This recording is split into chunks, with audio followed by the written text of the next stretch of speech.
Oi, pessoal, tudo bem? Então, hoje eu vou falar sobre serverless. Primeiro, eu vou me apresentar, né? Então, meu nome é Carolina Pascali Campos. Esse ano, eu me formei em Ciência da Computação pela UFSCar, em Sorocaba. E, desde janeiro desse ano, eu estou trabalhando no time digital do Cubo, aqui do lado. E é lá que eu estou fazendo esse projeto em serverless. Então, a primeira coisa é explicar um pouco o que significa serverless, porque é um termo um pouco confuso. Então, primeiro eu vou mostrar algumas definições para vocês, e aí a gente conversa em cima disso.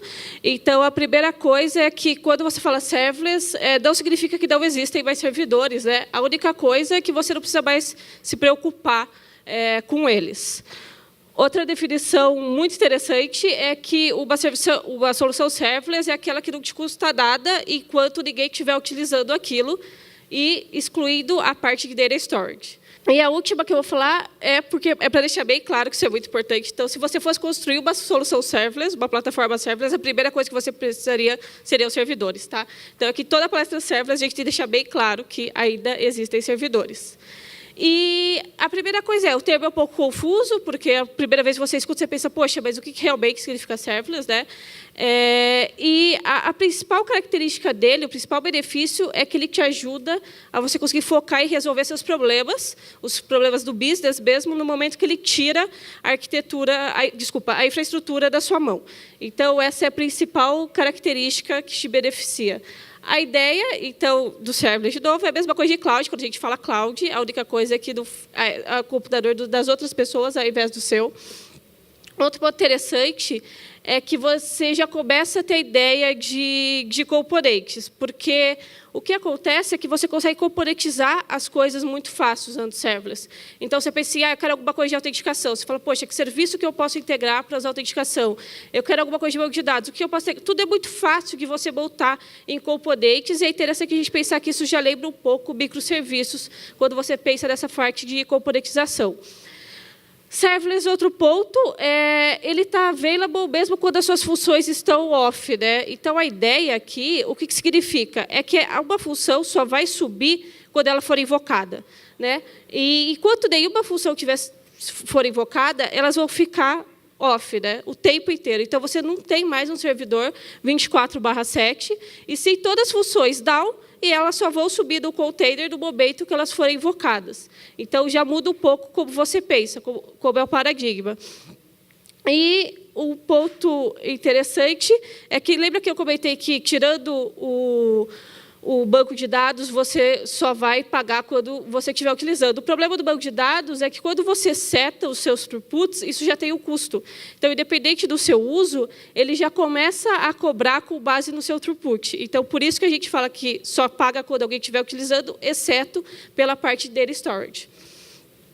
Então, outra coisa que é bom deixar claro, o que é a diferença entre serverless e FAS, que é Function as a Service. Na verdade, FAS é parte de serverless, né? Então, a parte de FAS é a ideia que são as suas funções. Então, você ainda escreve a lógica do seu servidor. A diferença é que, diferente das arquiteturas tradicionais, você está usando containers, que são trigados por eventos, né? E pode ser HTTP, pode ser CDS, qualquer tipo de evento. Eles são efêmeros. O que isso significa? Você só garante que ele existe durante aquela execução. Então, você não pode contar com ele das próximas execuções. E eles são completamente... você delega todo o gerenciamento para um third party. Então, isso é a Function as a Service. E o que é o Backend as a Service? É quando você delega tanto a lógica quanto o management para o third party. Então, o que seria? O Firebase, por exemplo. Então, tanto a lógica quanto o management está com ele. E o serverless é a união dos dois. Então, não é apenas o Function as a Service, que é, por exemplo, o Lambda, né? Não é apenas o Lambda, é ele, mais o Backend as a Service. Então, alguns exemplos de FAS, a gente tem o Lambda, que é da AWS, a gente tem o Google Functions, a gente tem o Azure Functions, e mais outros, outros. Né? O mais usado, realmente, é o Lambda. Agora, qual que é a diferença de serverless e PaaS, né, que é Platform as a Service? Então, qual que é a diferença agora entre os dois? Primeiro ponto essencial, quando você está usando um Platform as a Service, você não tem a ideia que você vai subir você vai subir e desligar o seu servidor a cada requisição. Então, essa é a primeira diferença. Você não tem essa ideia quando você usa PaaS. E outro ponto é, quando você usa PaaS, você precisa pensar em scaling. Então, você vai falar, poxa, como que eu vou escalar o Heroku, por exemplo, quantos DIDOs que eu vou precisar? Mesmo se você usar o auto-scaling, você não tem auto-scaling a nível de request. Né? Isso é diferença do serverless. Primeiro, você não precisa pensar, é completamente transparente a parte de scaling, e ele faz isso a nível de request, coisa que quando você usa plataforma as a service não existe. Você não faz a nível de request, você faz a nível de DIDO, do servidor.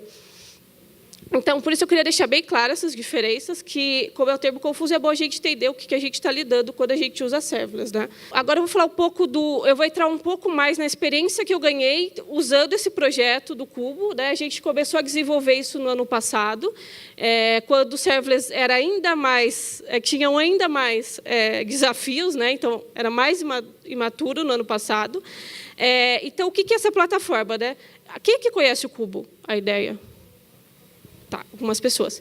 Então, o Cubo ele é um hub de conexões. Né? Lá dentro, a gente tem em torno de 60 startups, e essas startups estão lá para fazerem conexões. A gente tem a parte de coworking, mas a gente tem muitas empresas que circulam lá dentro, tentando fechar negócios. Então, esse é o principal diferencial do Cubo. Né? A gente consegue ligar as empresas a essas startups.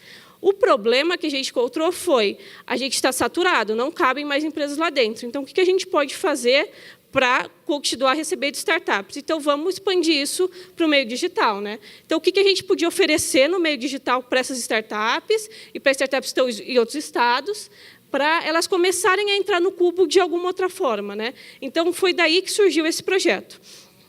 O que a gente faz lá? Então, a gente tem toda uma API construída em serverless. Todas as nossas funções são serverless. E, quando começou a ser utilizado, a ideia do serverless era, poxa, eu tenho uma função que ela demanda muito da minha aplicação, então é só essa função, eu vou jogar para uma lambda, né, para o serverless, e vou deixar ela rodando ali, consumindo isso, depois ele me dá um retorno. Então, a ideia, o que ele foi mais utilizado no começo, eram para isso. Eu tenho tarefas que têm grande processamento, eu jogo essa tarefa para o serverless e deixo ele para rodar isso.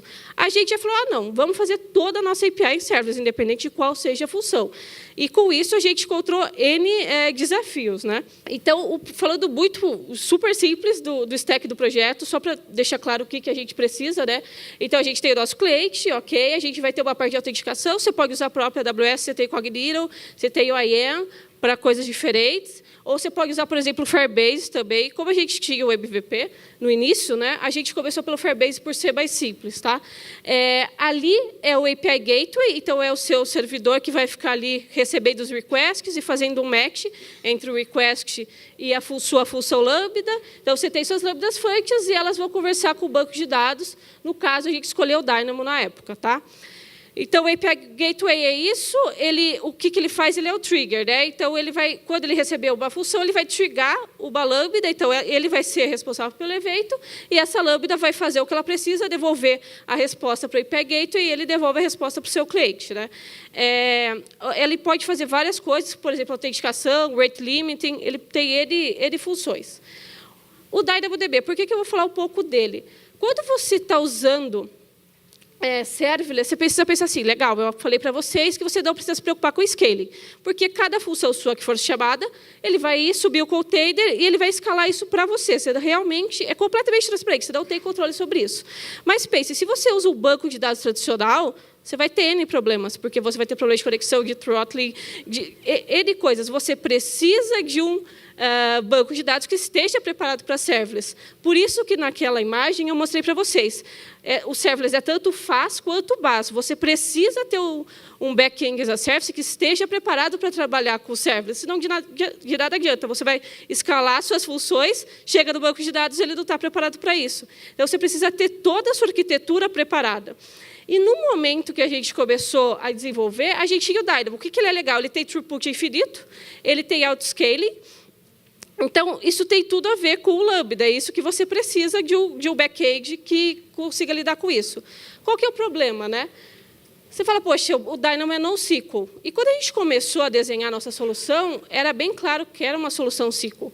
Só que, ano passado, a gente não tinha nenhuma opção, a não ser o Dynamo. Então, foi essa. Por que a gente escolheu o banco NoSQL? Porque era a única opção na época. Então, quando a gente fala que serverless ainda tem desafios, ainda tem essas coisas, é que, para a nossa arquitetura, para a AWS, a gente tinha como opção usar o banco NoSQL. Agora, no ano passado, no AWS Ravid, foi falado sobre o Serverless Aurora. Ele já existe, mas não como Serverless, né? O Aurora já existe, mas não é Serverless ainda. E a ideia é que ele vai funcionar exatamente como as lambdas. Então, você só vai pagar o tempo que aquele que tiver sendo usado, banco de dados, tudo isso, mas ele ainda está em beta, e é previsto só em junho ele realmente saia. Então, a gente escolheu por uma solução, por uma arquitetura NoSQL com base numa limitação da própria AWS, né? Sobre o Lambda, então a ideia aqui é que você pode escrever funções em JavaScript, Python, qualquer linguagem de JVM. Você também pode escrever em Go, esse ano eles começaram a aceitar. Em relação ao PHP, eles ainda não dão suporte, mas existem wrappers em Node que você pode escrever as suas funções PHP, você usa esse wrapper Node, e então você consegue utilizar. Claro, não é a melhor solução, mas é um jeito de você conseguir utilizar isso. Elas têm uma duração máxima de 5 minutos, tá? Mas, claro, se você usar uma função HTTP, então você vai ter 30 segundos e não 5, né? Sobre o Lambda é isso. Então, tasks assíncronas, né? Como a gente faz quando a gente precisa de tasks assíncronas? É a ideia de publish subscribe, tá? Você usa o SNS para a parte de tópicos. Então, por exemplo, quando a gente tem alguma coisa de... Vou dar um exemplo como ficaria a arquitetura quando a gente precisa enviar e-mail, né? Então, vamos supor que a gente vai receber... A gente vai chamar convidados para uma reunião que vai ter lá. Então, ele vai bater numa função lambda, essa função lambda vai fazer todas as transformações que são necessárias e ela vai escrever num tópico. Outra função lambda é responsável por consumir esse tópico, e aí isso é feito automaticamente pela SNS, então essa leitura, você só vai numa linha do YAML, fala, olha, essa função é responsável por consumir esse tópico, e a outra fala, olha, é desse tópico que ela está escrevendo. É só isso, é extremamente simples. Então, tudo isso já é feito para você, essa parte de comunicação. E aí, cada função vai subir para cada e-mail. Então, toda essa parte de scaling também ele já vai fazer automático para você. Então, a gente usa o SNS, mas é a ideia de publish subscribe, não tem nada de revolucionário nisso. E para a parte de tasks síncronas, você tem a opção de utilizar uma lambda chamando outra lambda, né? Então, por exemplo, no nosso caso, para que a gente usa isso? A gente vai reservar uma sala de reunião e essa sala de reunião você precisa ver se aquele usuário ele tem dinheiro para reservá-la, né? Se ele tem COIs para isso. Então, do momento que eu faço a reserva, eu falo, poxa, eu preciso creditar ou debitar. Nesse caso, né, eu preciso debitar e ver se ele tem saldo. Como tem várias ações na nossa plataforma que fazem isso, a gente tem uma outra função lambda que é responsável só por isso. Então, quando a gente bate nisso, ele vai, chama outra função lambda, essa função lambda faz tudo o que ela precisa, retorna para essa, e aí ela continua. Um ponto importante é a parte de monitoramento. Porque imagina assim, a gente tem um problema já que chama cold start, né? Então, quando você chama pela primeira vez aquela função, ela vai demorar um tempo maior para subir. Então, se você tem uma função lambda chamando a outra, imagina que esse problema vai ser replicado, né? Então, aí você começa a se preocupar com o monitoramento. Porque você fala, poxa, deixa eu olhar quanto tempo cada função dessa está demorando, porque senão você vai entrar num ciclo. Aqui eu mostrei uma lambda chamando outra, mas você pode continuar isso numa cadeia do tamanho que você quiser. Mas, no momento que você fizer isso, começa a se preocupar com o tempo dessas funções, né? Porque, senão, você vai ter picos aí de lentidão por causa disso. Então, em relação ao monitoramento, tem uma coisa muito interessante, que assim, imagina que se você agora for falar, vou fazer uma função lambda de Hello World e quero subi-la na AWS. Então, você usa a gente usa o Serverless lá, também chama Serverless, que é um framework para te ajudar. Em menos de 4 minutos, a primeira vez, em menos de 4 minutos, você vai ter a sua função lá para você utilizar. E nesse momento, você vai dar um Hello World. Você faz isso e você já tem um sistema de monitoramento e de login, que é o CloudWatch. Então, no mesmo segundo que você invoca pela primeira vez a sua função, depois de demorar 4 minutos para subi-la, é incrível você já ter um cara que vai falar, olha, a sua função foi requisitada a tal momento, demorou tanto para processar, usou tanto da sua memória. Então, é sensacional você imaginar que toda a parte de monitoramento e login, pelo menos o básico dela, é claro que você vai ter que crescer, né, uma lógica em cima disso, já é te dado em menos de 10 minutos. Então, essa parte de Ops ainda precisa ser feita, mas o básico, coisa que, às vezes, quando você faz um MVP rapidinho, você nem vai se preocupar com isso, você já ganha isso de graça, né? E é um monitoramento muito interessante, porque quando você fala em Lambda, é custo, né? Então, se ela demorar 1 segundo ou 2 segundos, isso influencia diretamente no seu custo, porque é isso que, como é cobrado, é o tempo de invocação dessa função. Então, você já tem um monitoramento dado ali para você, é sensacional, e você tem que usar isso da melhor forma. Então, o CloudWatch tem N problemas, né? Mas tem uma solução que chama IOPipe, então ele te dá um dashboard muito melhor. A parte básica dele já te soluciona tudo, em menos de 10 minutos você tem ele configurado. É simplesmente sensacional. Então, ele te dá um dashboard melhor, você consegue ver qual é o tempo de cold start que aquela função teve. Então, ela teve 10 invocações. Dessas 10 invocações, qual delas foi o cold start, né, que foi a primeira vez que foi chamada? Esse cold start foi de quanto tempo? É preocupante? Não é preocupante? Ele também já linka direto para você no CloudWatch, porque a gente sabe que a Amazon é um pouco confusa às vezes, né? Até o CloudWatch é meio difícil você encontrar aquela invocação exatamente, mas o IOPipe então, te dá um monitoramento melhor. E é muito interessante você se preocupar com o monitoramento quando você está falando de Lambda, principalmente porque você pode melhorar em muito os seus custos no momento que você se preocupa com isso. Porque se você quer dobrar a memória de uma função, por exemplo, você vai pagar por isso, mas talvez isso te traga economia, já que sua função vai rodar em menos tempo. Mas tudo isso você já tem. Então, assim, na primeira invocação, ele fala quanto de memória foi usado. Você vai no seu YAML, ver quanto memória você provisionou e ver se aquilo está batendo, você pode diminuir. Então, é super importante você se preocupar com monitoramento quando você está usando serverless. E quais são os problemas, né? Então, primeiro desse daí é o que eu já comentei com vocês, que é a parte de cold start. Então, você tem que se preocupar um pouco, já que você pode ter vários cold starts quando você tem essa cadeia. Se você está usando uma linguagem de JVM, por causa da compilação, vai demorar mais. Então, o cold start vai ser maior ainda se você utilizar uma linguagem de JVM. E a outra coisa é que pensem que quando você começa a fazer cadeias de lambdas, chamando lambdas, com certeza você vai ter o que uma demorar, isso vai ficar em cadeia. Então, tomem um pouco de cuidado quando vocês fizerem esse cadeamento de lambdas, ver se isso realmente vale a pena. Então, como eu comentei, a gente usa o Serverless Framework e ele ajuda em N coisas. Então, se vocês forem fazer qualquer projetinho simples, é interessante usar algum framework, porque se você vai fazer o deploy pela AWS mesmo, você vai subir um zip, né? Então, isso fica um pouco difícil de você gerenciar, e pelo Serverless ele já te dá um YAML. Então, nesse YAML você já consegue declarar suas funções, declarar a memória. Então, ele ajuda com muitas coisas. É um boilerplate super simples, mas ele já te ajuda pra caramba. E outra coisa que o Serverless já faz, ele já tem o framework, né? Ele já tem uma parte de hash, então ele vê, poxa, se você só mudou 2 funções dessas 10 aqui, eu só vou subir essas 2 em nova versão, as outras eu vou manter. Então, o seu deploy fica mais rápido. Então, é interessante você dar uma olhada nos frameworks que existem. Tem o Terraform também, tem outros, para você ver o que cabe melhor na sua solução. Mas usem um, porque senão vai ficar muito manual essa parte de deploy e N outras coisas. Ele também te dá uma coisa interessante, que é o Serverless Offline, porque imaginem que você vai ali fazer a sua função, e aí você fala, poxa, encontrei o erro, vou jogar o console log aqui, eu vou ter que subir a minha função, fazer um deploy dela para a AWS. A gente sabe que não dá para desenvolver dessa forma. Então, o Serverless também te dá um ambiente offline para isso, então ajuda demais, é muito mais simples, ele tem live reload, então você consegue fazer todos os seus testes, e só depois, quando você tiver certeza que está tudo ok, você faz seu deploy. Só tem um problema disso em relação ao SNS, ainda não existe uma solução para isso, então você realmente tem que fazer um deploy se você está testando SNS, né? Ou usar uns esquemas de tipo, vou colocar aquela função da verdade, vou colocar um HTTP, vou mandar um request para ela, mas ainda não tem uma solução muito elegante para você testar SNS offline. Então, é uma coisa só para ficar atento. Em relação à granularidade das funções, né? Quando a gente pensa em Lambda, em funções, tanto faz for Lambda, se for Google Functions, a gente começa a pensar como que a gente arquitetura, né, isso. Porque agora você realmente tem que pensar no nível de funções e não no nível de um app. Porque você consegue fazer tudo no nível das suas funções. Então, tem algumas teorias. O que a gente usa lá é, poxa, cada função tem uma responsabilidade. Então, eu quero criar um usuário, vou ter uma função. Quero buscar um usuário, vou ter uma função para isso. Então, a gente resolveu fazer a nossa divisão assim.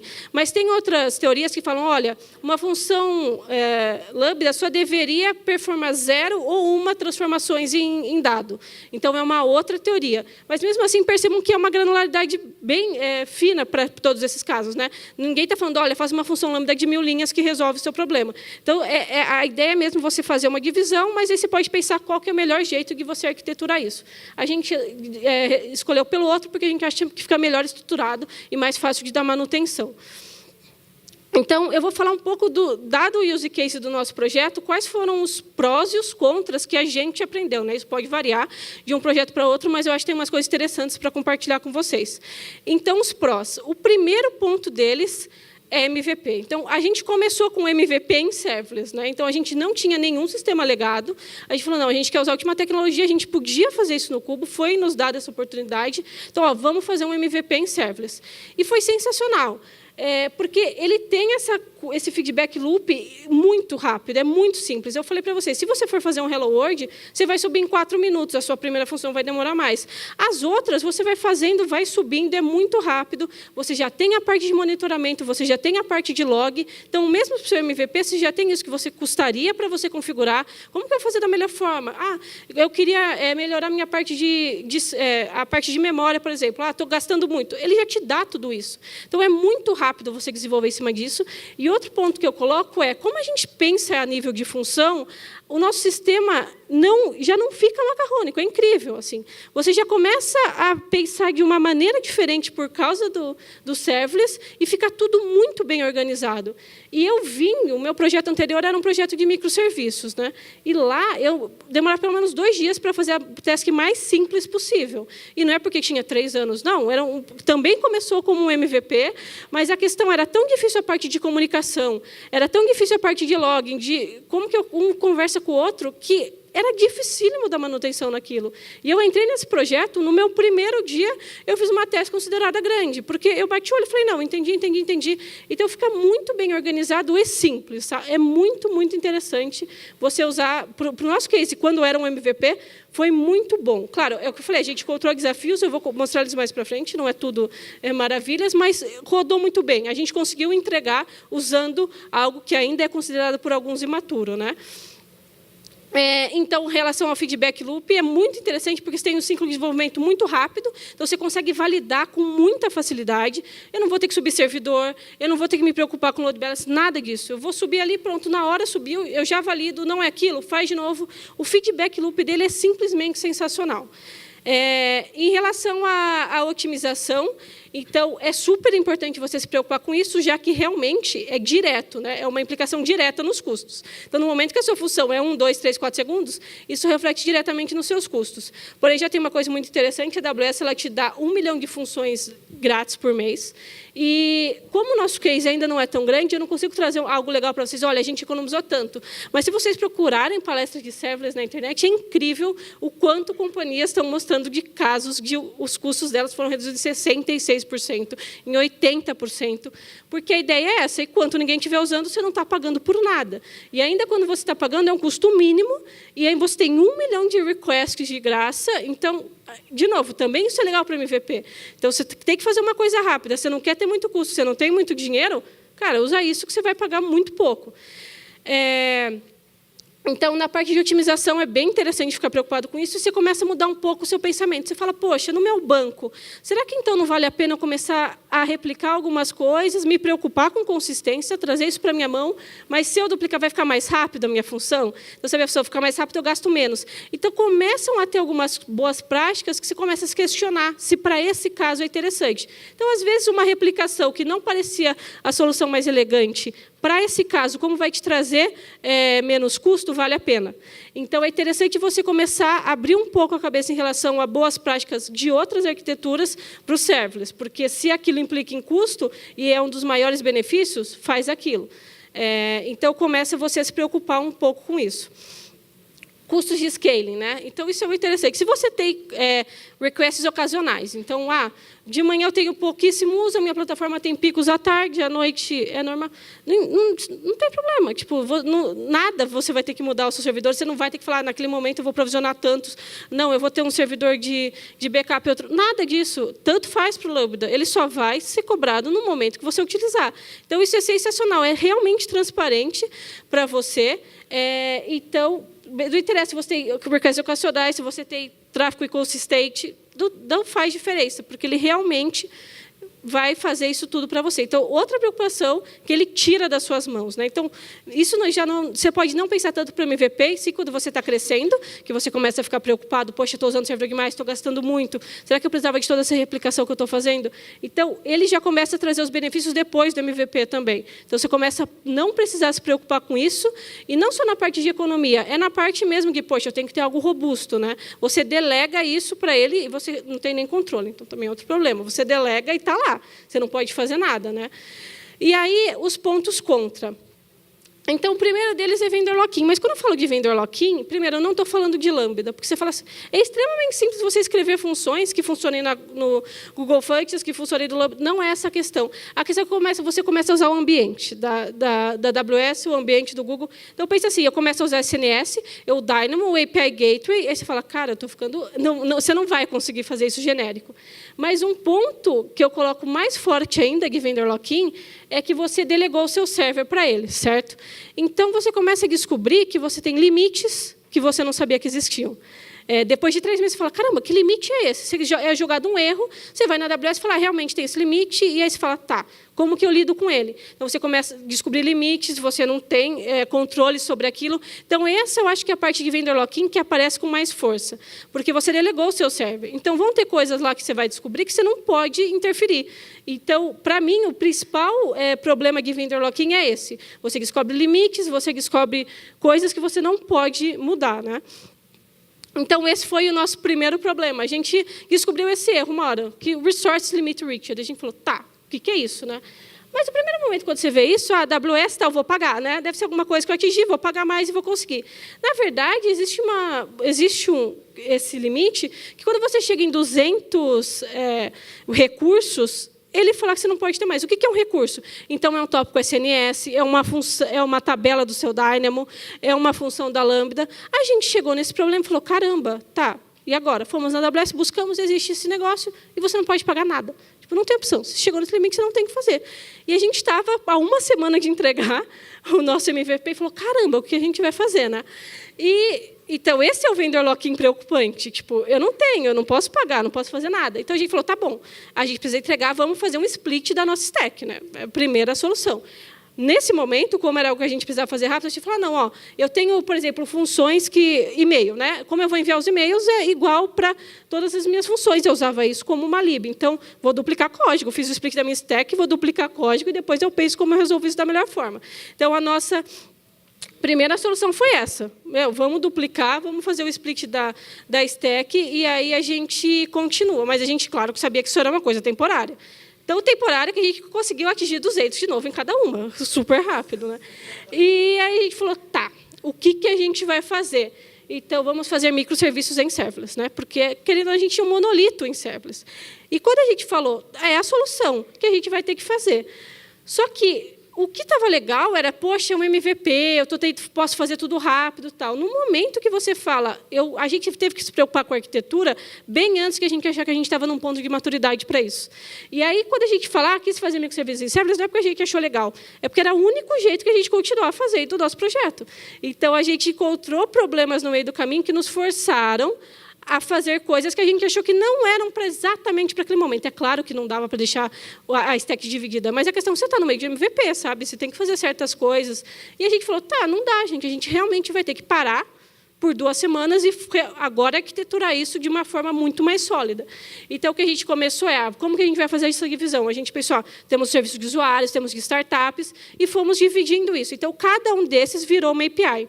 O legal do Dynamo é que você consegue fazer o quanto você quer de leitura e para cada tabela. Então, você já consegue pensar a nível de tabela também no Dynamo. Então, ele já tem uma divisão assim, mas a gente ainda poderia fazer algo melhor, mas, por enquanto, a gente se focou mais na parte das APIs. Então, cada API, a gente fez essa divisão. Ficou melhor, porque hoje a gente consegue então, fazer o deploy de cada API. Então, alguém mexeu no serviço de jobs, vou fazer o deploy só da API de jobs. Então, já, claro, ficou muito melhor.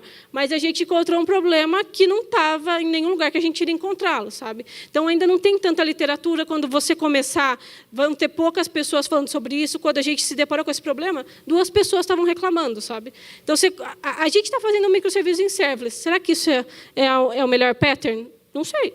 Não tem como. Ainda tem poucas pessoas falando sobre isso. Então, quando você olha hoje, por exemplo, o radar da ThoughtWorks, o serverless entrou na parte de trial. E o que ele fala lá é exatamente isso. Olha, você já pode começar a testar, mas você não tem patterns definidos. Então, como a gente decidiu fazer microserviços em serverless, por enquanto está caminhando bem. Mas a gente fica, poxa, eu queria ter um bom exemplo de como realmente seguir, isso ainda está um pouco imaturo, né? Então, isso que eu queria falar na conclusão. Primeiro, serverless não é silver bullet, então não é que, nossa, todo mundo vai começar a usar serverless agora, mas eu acredito que para o futuro é uma coisa que realmente vai crescer, porque muda o jeito que você pensa em servidor, muda o jeito que você pensa em ops, muda muita coisa, ajuda muito no processo de desenvolvimento, fica rápido, fica bem organizado, ele já te força a ter algumas boas práticas que são muito interessantes. Ainda existem muitos problemas a serem solucionados, como os que eu comentei aqui. Você não tem um boilerplate, tipo, todo mundo segue esse boilerplate, vamos fazer isso. Ainda não existe isso. Para o nosso case de MVP, que hoje não é mais um MVP, mas ainda é um produto de 1 ano, ele ainda está indo bem, mas a gente não sabe daqui 2 anos se vai continuar sendo a melhor opção. Então, pense que eu estou falando de um projeto de 1 ano, mas tem vários cases de pessoas que migraram do Heroku para serverless. Então, tem palestras, se vocês se interessarem depois, e seu cara fala, gente, foi a melhor coisa que a gente fez para a nossa stack. Então, se vocês procurarem depois, tem então casos de pessoas que migraram, tá? Que usavam, por exemplo, o Heroku e foram para serverless. No nosso caso, a gente realmente era um projeto novo, né?